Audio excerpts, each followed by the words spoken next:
आणि मला विचारायचं होतं की आता बायकांमध्ये म्हणजे मला असं वाटतं की गिल्ट नावाचा खूप आहे. किड्स झाल्यानंतर जास्त येतं ते गिल्ट. हो तेच बायकांना विचारायचं काय, होतं सगळ्यांनाच की येतं ते. नाही पण स्पेसिफिकली बायकांचं काय होतं आयांना असतं सगळ्यांचं पण. जर झालंय मला बाळ झालेलं आहे आणि मी घरी बसलीये तरी गिल्ट की अरे मी घरी बसलीये आणि मी जॉबला गेलीये तरी गिल्ट की अरे मी माझ्या बाळाला घरी सोडून जॉब करतेय. तर म्हणजे दोन्हीकडून गिल्ट आहे.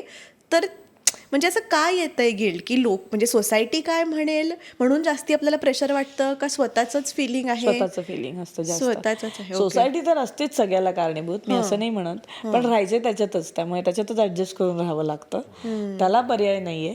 पण जे नॉर्म्स आपण आपल्या आजूबाजूला बघतो आणि आपल्याला जे हवंय ते तसं नाही झालं की गिल्ट येतं. गिल्ट काढून टाकता येतं. मी सगळी गिल्ट काढून टाकते सतत की त्याच्यापेक्षा मग आपल्याला हवंय ते आपण मॅनिफेस्ट करावं असं म्हणते मी. लाईक मी गिल्ट येऊच दिलं नाही, कारण मी 3.5 वर्ष माझ्या मॅनिफेस्टेशननी घरी होते पोस्ट कोरोना. जी झाल्यानंतर 6 मंथ एक्झॅक्ट कोरोना आला होता. सो आय वॉज ब्लेस्ड मॉमच. लोक काही म्हणत आहेत त्याला. माझ्यासाठी मी तिला 3.5 वर्ष व्यवस्थित दिली. मग मी दुबईला गेले, माझी आई होती सोबत, मग ती असायची सगळ्यासोबत. इथे परत आले 10-11 महिन्यांनी मी, तरीही मी घरनंच करत होते. मी सप्टेंबरमध्ये ऑफिस घेतलंय माझं ह्या वर्षी 2025च्या. तोपर्यंत मी जुईला सोबत होते कायमच, म्हणजे कायम तिच्या पुढे मागे होते.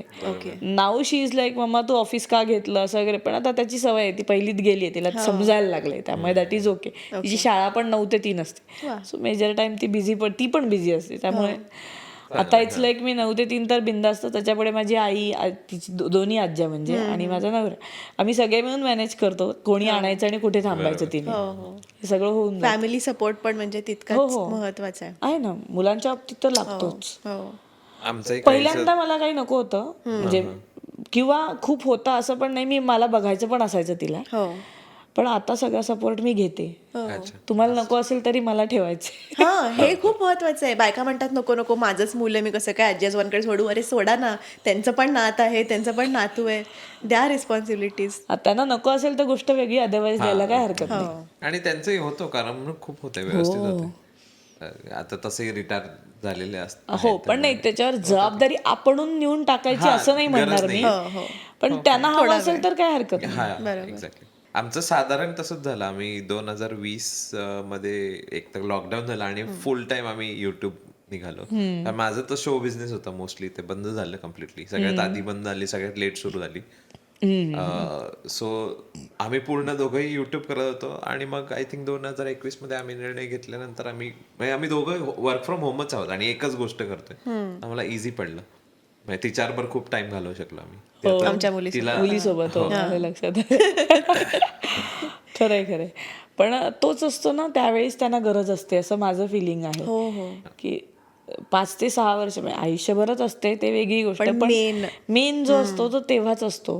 So she has a lot of attachment with me, म्हणजे आपोआपच झालेली आहे ती, कारण मी कायम सोबत. आता तिला असं होतं मम्मा जाऊ नको कुठे.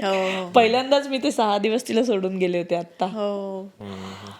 पण ते तुमच्यासाठी पण आय थिंक डिफिकल्ट थोडंसं होतं, तिच्यासाठी पण होतं. पण मला तो एक स्टेट ऑफ माइंड आलाय की, किंवा मला ऍक्सेप्टन्स या गोष्टींचा आलाय की मी फक्त निमित्त आहे तिला जन्म द्यायला. आई म्हणून आहे, ते प्रेम कोणीच दुसरं हे करू शकत नाही.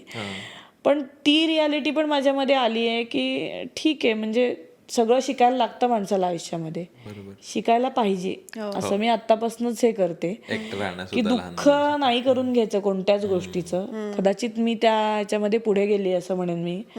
थोडंसं कोरडं झालं असं म्हणतो ना, कोरडं नाहीये पण त्या शब्द मला सुचत नाहीये म्हणून, पण तशा ह्याच्यामध्ये पुढे गेल्यामुळे मला असं वाटतं की ठीक आहे, जे त्यांना शिकायचंय त्यांच्या आयुष्यात ते जे घेऊन आलेत ते शिकणारच आहेत.